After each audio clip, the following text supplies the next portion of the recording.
7월 17일 수요일 매일 성경 묵상을 시작합니다.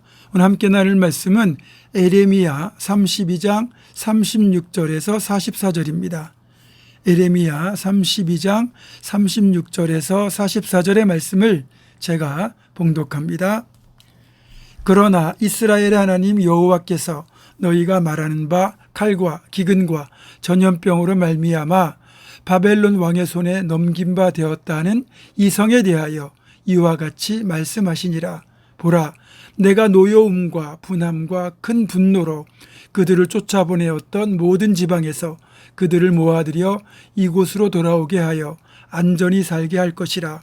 그들은 내 백성이 되겠고 나는 그들의 하나님이 될 것이며 내가 그들에게 한 마음과 한 길을 주어 자기들과 자기 후손의 복을 위하여 항상 나를 경외하게 하고 내가 그들에게 복을 주기 위하여 그들을 떠나지 아니하리라 하는 영원한 언약을 그들에게 세우고 나를 경외함을 그들의 마음에 두어 나를 떠나지 않게 하고 내가 기쁨으로 그들에게 복을 주되 분명히 나의 마음과 정성을 다하여 그들을 이 땅에 심으리라. 여호와께서 이와 같이 말씀하시니라. 내가 이 백성에게 이 큰 재앙을 내린 것 같이 허락한 모든 복을 그들에게 내리리라.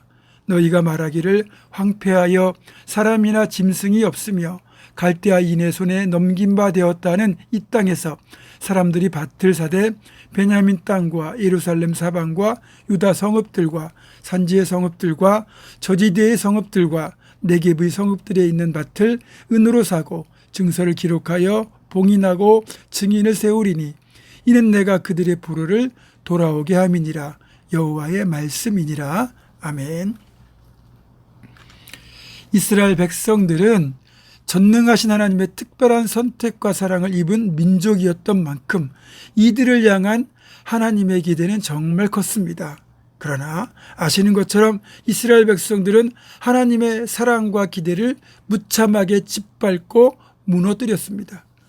출애굽 직후부터 시작해서 끊임없이 원망과 불평을 쏟아냈고 결국 광야에서 하나님의 징계를 받아 여호수아와 갈렙을 제외한 모든 성인들이 광야에서 죽어야만 했습니다.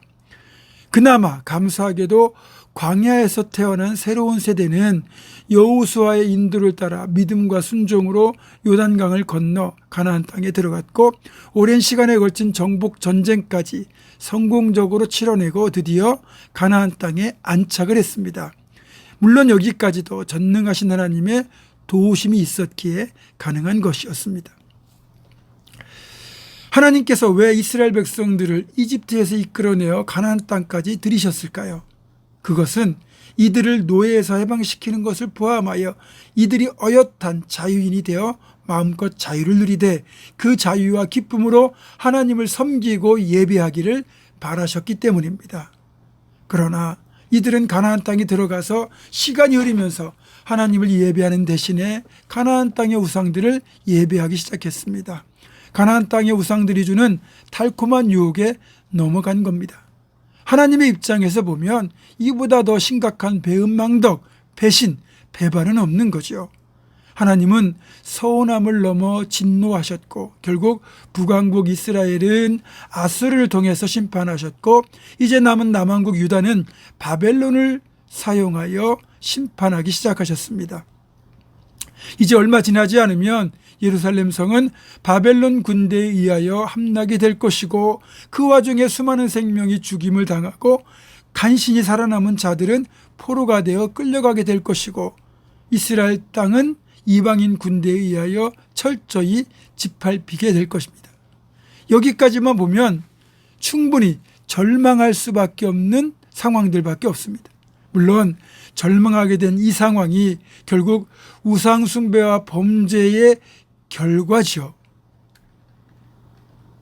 그러나 우리가 이 절망 속에도 품을 수 있는 유일한 소망은 이 절망할 수밖에 없는 징계와 고난 속에서도 결국 하나님은 그런 우리를 건져내시고 더 복된 시간과 상태로 우리를 회복시켜 주실 것이라는 그 믿음, 그 사실입니다. 오늘 본문은 그렇게 절망 가운데에서도 소망을 주시는 하나님의 분명한 마음, 그 계획을 우리에게 말씀하고 있습니다. 먼저 앞부분 에레미야 29장 11절의 말씀을 우리가 붙들고 살아가야 되는데, 이 말씀만큼은 우리를 절망 속에서도 소망을 붙들도록 만드는 근거가 되기 때문입니다. 에레미야 29장 11절을 찾아서 한번 읽어볼까요? 시작. 여호와의 말씀이니라. 너희를 향한 나의 생각을 내가 하나니 평안이요 재앙이 아니니라. 너희에게 미래와 희망을 주는 것이니라. 아멘. 그렇습니다. 어떤 상황에서도 우리를 향하신 하나님의 생각, 하나님의 뜻은 우리에게 재앙이 아니라 평안, 미래, 희망을 주는 것이라고 분명히 말씀합니다. 지난 주일에 살펴본 것처럼 우리에게 행복을 주는 것이 하나님의 마음이라는 거죠. 이 사실만 알면 아무리 절망적인 상황을 만날지라도 절망하지 않게 됩니다. 결국 하나님이 우리에게 평안을 주시고 미래와 희망, 행복을 주실 것이니까요. 그리고 그런 하나님의 생각이 어떻게 펼쳐지는지를 구체적으로 말씀하시는 내용이 바로 오늘 본문인 겁니다. 37절을 보면 하나님이 포로로 끌려갔던 곳에서 이들을 모아들여 이 땅에 안전하게 살게 하겠다고 말씀합니다. 또 44절에 보면 사람들이 다시 밭을 매매하고 매매 증서를 기록하고 증인을 세우는 등 일상적인 삶이 회복될 것이라고도 말씀합니다. 저는 이런 하나님의 회복의 메시지 중에 가장 마음에 와닿는 약속 한 가지를 발견하게 됩니다. 그게 바로 38절인데 같이 읽어보겠습니다. 그들은 내 백성이 되겠고 나는 그들의 하나님이 될 것이며. 아멘. 이 말씀은 깨어졌던 하나님과의 관계가 회복되는 것을 뜻합니다. 우리가 범죄하면 하나님과 우리의 관계는 깨지고 말아요.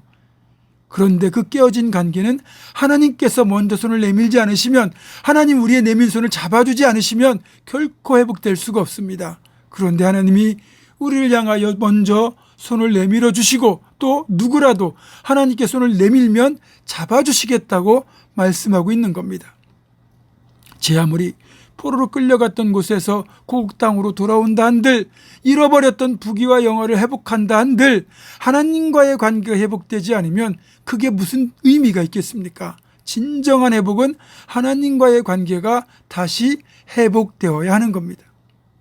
늘 말씀드리지만 모든 것을 다 잃어버려도 하나님을 소유했다면, 하나님과의 관계가 바르게 회복되어 있다면 우리는 아무것도 잃은 것이 아닙니다.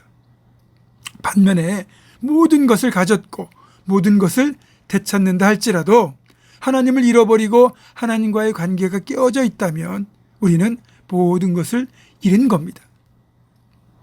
그래서 우리 개인도 그렇고 우리 교회도 그렇고 우리 가정도 그렇고 주님이 내 삶의 주인, 우리 교회의 주인, 우리 가정이 주인이 되어야만 그것이 복된 겁니다. 그것이 진정 부유한 삶, 건강한 교회, 능력 있게 쓰임받는 비결이기도 합니다.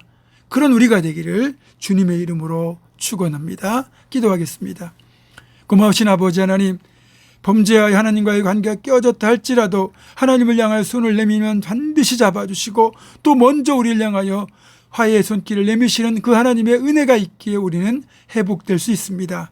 반드시 하나님과의 관계가 온전히 회복되어 하나님 베푸시는 부유한 삶, 능력 있게 쓰임받는 우리 모두의 삶이 되게 하여 주시옵소서. 예수님의 이름으로 기도하옵고, 이제는 우리 주 예수 그리스도의 은혜와 하나님의 사랑과 성령의 교통하심이 어떤 상황에서도 절망하지 않고 회복을 이루신 하나님 꼭 붙들고 하나님과의 관계가 회복되어 하나님 베푸시는 복된 삶을 살아내기로 결단하는 사랑하는 모든 성도들, 이들의 삶과 가정과 생업과 앞날과 우리 교회 위에 지금부터 영원토록 함께 하시옵기를 간절히 축원하옵나이다.